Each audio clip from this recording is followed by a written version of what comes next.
RSS या संघ, ये बजरंग दल, ये बीएचपी, ये बीजेपी, ये जो रेडिकल्स थॉट को ये प्रोपोगेट करते हैं, ये बोलते हैं कि हिंदुओं को डराते हैं कि मुसलमानों का शासन आ जाएगा वरना हमको वोट दो, महंगाई पे बात मत करो वरना मुसलमानों का शासन आ जाएगा, हमको वोट दो। बस यही पॉलिटिक्स उनका चल रहा है। हम उम्मीद यही करेंगे कि हमारी जनता इस बात को समझे।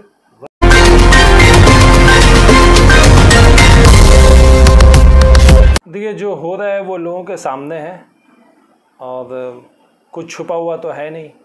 आज अगर आप ज्ञानवापी मस्जिद को लेकर के बात करें, पहले तो वो ज्ञानवापी मस्जिद नहीं है, उसका नाम शायद रज़िया मस्जिद है। ज्ञानवापी उस जगह का नाम है और इस वजह से उसे ज्ञानवापी मस्जिद बोला जा रहा है।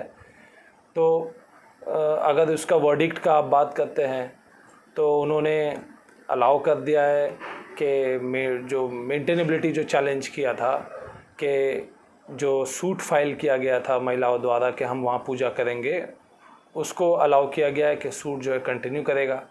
और ये हम लोग ये कर रहे थे कि इसको अलाउ नहीं किया जाएगा, इस मुद्दे को, इस मामले को डिस्ट्रिक्ट जज द्वारा ही रोक दिया जाएगा। तो उसका वजह यह है कि सुप्रीम कोर्ट का जजमेंट था 2019 में, जब बाबरी मस्जिद का जजमेंट आया, उस जजमेंट में सुप्रीम कोर्ट ने स्पेसिफ़िकली ये बात कहा था कि मंदिर मस्जिद को लेकर के जो आर्गुमेंट होता है, जो बाबरी मस्जिद में जो आर्गुमेंट हुआ कि पहले मंदिर था, मंदिर को तोड़ करके मस्जिद बनाया गया, इस आर्गुमेंट को सुप्रीम कोर्ट ने कहा था कि एंटरटेन नहीं किया जाएगा। और मिसाल के तौर पे सुप्रीम कोर्ट ने प्लेसेस ऑफ वर्शिप एक्ट को भी कोट किया था, बताया था कि ये एक्ट है, कानून है और ये इस बात का गवाही देता है कि ऐसे आर्गुमेंट को एंटरटेन नहीं किया जाएगा। लेकिन अब ज्ञानवापी मस्जिद मुद्दे में वही आर्गुमेंट उठ के आ रहा है।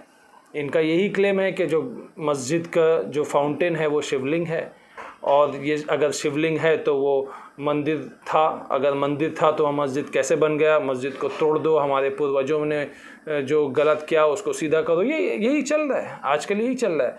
और ये एक मौका मिल जाता है नफ़रत फैलाने के लिए। आपने सुना होगा, देखा होगा कि लोग नफ़रत फैलाना स्टार्ट कर दिए कि मंदिर तोड़ा गया, औरंगज़ेब ने मंदिर तोड़ा, औरंगज़ेब को लेकर के गाली देना। औरंगज़ेब को गाली दे कोई बात नहीं है, क्योंकि वो एक बादशाह था, एक रूलर था। लेकिन उसके वजह से जो आज के डेट में आप नफ़रत फैला रहे वो तो गलत है। अब ये एक जब बादशाह कोई फ़ैसला लेता है वो उसका पॉलिटिकल फ़ैसला होता है, उसका रिलीजियस फ़ैसला तो होता नहीं है।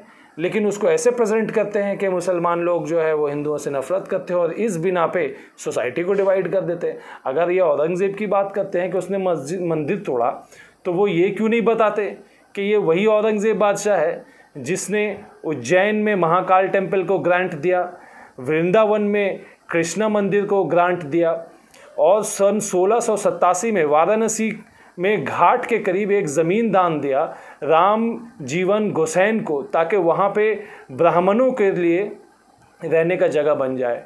और औरंगज़ेब ने सिर्फ अगर मंदिर तोड़वाए रिकॉर्ड है, तो ये भी रिकॉर्ड है कि औरंगज़ेब ने मस्जिद भी तोड़वाया। गोलकुंडा के मस्जिद को औरंगज़ेब ने तोड़वाया क्योंकि वहाँ का जो उस वक्त का राजा था, नवाब था, उसने औरंगज़ेब को टैक्स देने से इनकार कर दिया और टैक्स को मस्जिद में छुपा के रखा था। तो अगर आप किसी हिस्ट्री को उठाते हैं उसका पूरा पहलू बताइए।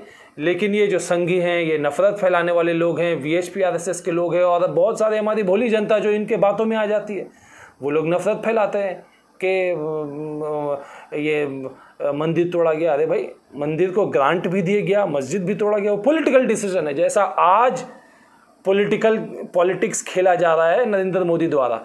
नरेंद्र मोदी तो अपने एडमिनिस्ट्रेशन में फेल है भाई। ना आज वो नौकरी देने का बात करते हैं, जो 2 करोड़ सालाना नौकरी देंगे उसकी कोई नहीं होता है बातचीत। ना ही वो उस बारे में बात करते हैं कि गैस और पेट्रोल का दाम जो है वो हम घटा देंगे, वो आज बहुत ज़्यादा बढ़ा हुआ है। बेरोज़गारी का मुद्दा नहीं। तो देश की जनता को कैसे उलझाया जाए?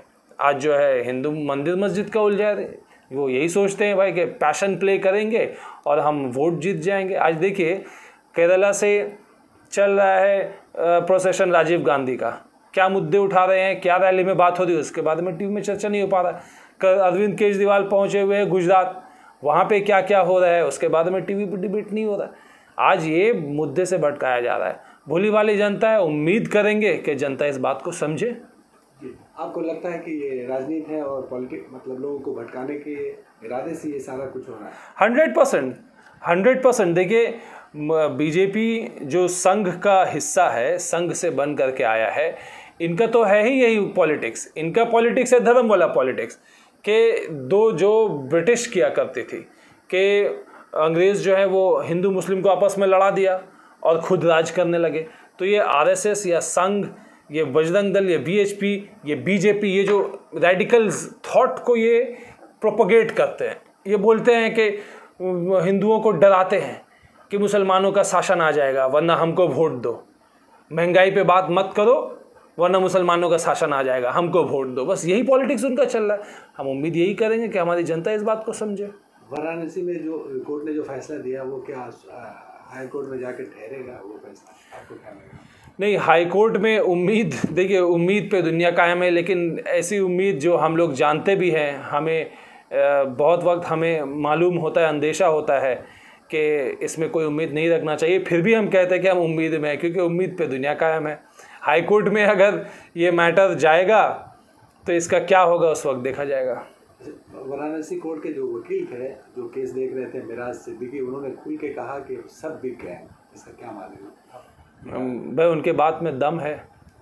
आप एक बात को, एक मैं आपको बताता हूँ कि प्रिंसिपल्स ऑफ नेचुरल जस्टिस एक बहुत ही लीगली, एक बहुत ही इस्टेब्लिश्ड प्रिंसिपल है इंसाफ करने का, कि you can not be a जज ऑफ योर ओन कॉज। अगर आप एक इंटरेस्टेड पार्टी हैं तो आप उस मसले का फैसला खुद नहीं करेंगे। अब ये सवाल उठता है कि जो जज है वो, उसकी आस्था क्या है? ये आज तो आस्था पे ही ना फैसला दिया जा रहा है, उसकी आस्था क्या है? उसका क्या गारंटी है कि फैसला देते वक्त जो है वो अपनी आस्था के तरफ, अपनी आस्था को छोड़ देगा, वो एकदम एथीस्ट बन जाएगा? भाई आस्था को फॉलो करोगे तो आप तो आस्था के हक में ही दोगे फैसला। और सुप्रीम कोर्ट पे भी एक तरह से देखा जाए कि बाबरी मस्जिद के खिलाफ सुप्रीम कोर्ट ने फैसला दिया, तो अगर कोई कहता है कि सुप्रीम कोर्ट तक मामला ले जाए तो आपको वहाँ भी क्या लगता है, इंसाफ मिलने की उम्मीद होगी?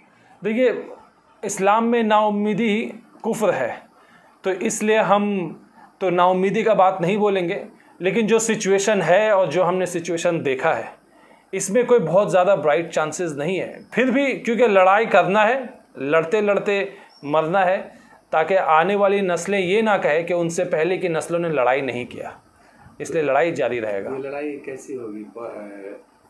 कानूनी लड़ाई, पॉलिटिकल लड़ाई, या और मैदान पे उतर के? देखिए, लड़ाई तो होती है बराबरी में। अब ये कानूनी लड़ाई कैसे लड़ी जाए, आज तक जिस तरीके से हम लोग लड़ते आ रहे हैं वैसी कानूनी लड़ाई रहेगी। पॉलिटिकल लड़ाई कैसी लड़ी जाए, वह क्या कोई पॉलिटिकल, कोई अपना एक है जो हमारे लिए कहता हो, कम्युनिटी को रिप्रेजेंट करता हो? ऐसा तो कोई है नहीं। हम लोग वही डिपेंड करते हैं जो कांग्रेस है या कोई दूसरी पार्टियां हैं, हम उन पे ही डिपेंड करते हैं। तो उसी तरीके से पॉलिटिकल लड़ाई होगी, लेकिन लड़ाई तो मारपीट और वायलेंस नहीं होना चाहिए, क्योंकि उससे सबका नुकसान होता है। नहीं, थोड़ा ये रह गया, आगे एक्स्ट्रा लिया। और इन्होंने जो एक ऐलान इन्होंने किया था कि बाबरी मस्जिद क्या झांकी है और मथुरा काशी, तो इसका मतलब आपको लगता है ज्ञान वापी के बाद मथुरा काशी सारा का सारा उनके ये में आएगी? देखिए, ये तो रिपीटेडली बोला जा रहा है, कोई नया ना स्लोगन नहीं है, ये स्लोगन पहले से चला आ रहा है। बाबरी मस्जिद का जब फैसला आया उस वक्त भी बोला गया कि बाबरी तो एक झांकी है, मथुरा काशी बाकी है, और आज भी ये नारा को दोहराया गया है। हमने देखा है जब पब्लिक खुशी मना रही थी आज का फैसला आने के बाद में, तो इनका यही नियत है, ये वो अपना नियत क्लियरली बोलते हैं। अब कोर्ट इस बात को कॉग्निजेंस नहीं लेना चाहता है, तो ये कोर्ट के ऊपर में ज़्यादा हम क्या टिप्पणी कर सकते हैं। और एक कहा जाता है कि एक फैसला हुआ दोबारा हो जाए, तो ये इस तरह से बराबर चलता है। हाँ, मैं आपको, बहुत ही फेमस ऑथर हैं Paulo Coelho, the alchemist book उनका बहुत ही फेमस बुक है, उसमें ये बात उन्होंने लिखा है, और ये मेरी पर्सनल लाइफ का भी ये एक्सपीरियंस है कि ये कहा जाता है, बुज़ुर्गों का कहना है कि जो काम, जो चीज़ एक दफ़ा होता है, ज़रूरी नहीं कि वो दोबारा हो, लेकिन अगर वो दोबारा हो जाए तो फिर उसका कोई गारंटी नहीं कि वो तीसरी, चौथी, पांचवी दफ़ा नहीं होगा।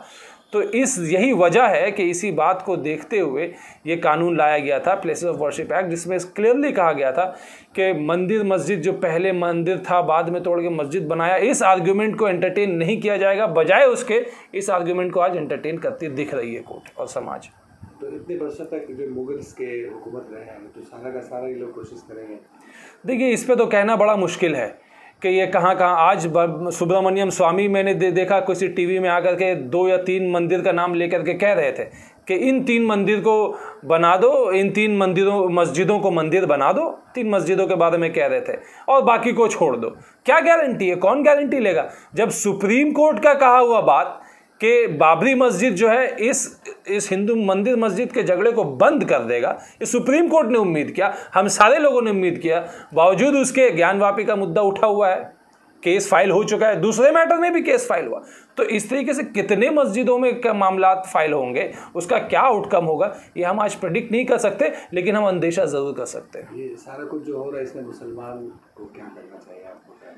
देखिए, मुसलमान पहले अपने आप को कुछ लायक बनाए। सबसे पहले कि आपका पॉलिटिकल रिप्रेजेंटेशन नहीं है। मैं नहीं कहता कि आप नया पॉलिटिकल पार्टी बना लीजिए, लेकिन वो पार्टी इलेक्शन के वक्त कौन आपका साथ देगी, वादा निभाएगी, पार्टी हो सकता है उतना ज़्यादा ज़रूरी नहीं है, लेकिन आपका एमएलए अगर आप चुन रहे हैं, एमएलए पे ध्यान दीजिए, एमपी चुन रहे हैं, एमपी कैंडिडेट पे ध्यान दीजिए। और दूसरी तरफ अपने आप को इकोनॉमी में, बिजनेस में आगे ले जाना, जहाँ तक हो सके। जुल्म तो हो रहा है, पढ़ाई लिखाई में हमारे साथ डिस्क्रिमिनेशन होता है, लेकिन जितना हो सके अगर आपके कौम के, मुसलमान कौम के अपने लॉयर्स नहीं होंगे, अपने डॉक्टर्स नहीं होंगे, अपने इंजीनियर्स नहीं होंगे, अपने बड़े बड़े बिजनेसमैन नहीं होंगे, तो फिर उनकी पहचान कैसे रहेगी शहर में, सोसाइटी में? अपने ये सारे सोसाइटी को आप स्ट्रॉन्ग करेंगे, उन्हीं में से फिर आप एक अच्छे पढ़े लिखोगे, करप्ट लोगों को नहीं, अच्छे लोगों को। ज़रूरी नहीं कि हर गैर पढ़ा लिखा आदमी अच्छा नेता नहीं बन सकता, बिल्कुल अच्छा नेता बन सकता है, वो इंडिविजुअल केस पे डिपेंड करता है। आप अपना पॉलिटिकल रिप्रेजेंटेशन ज़रूर बनाइए।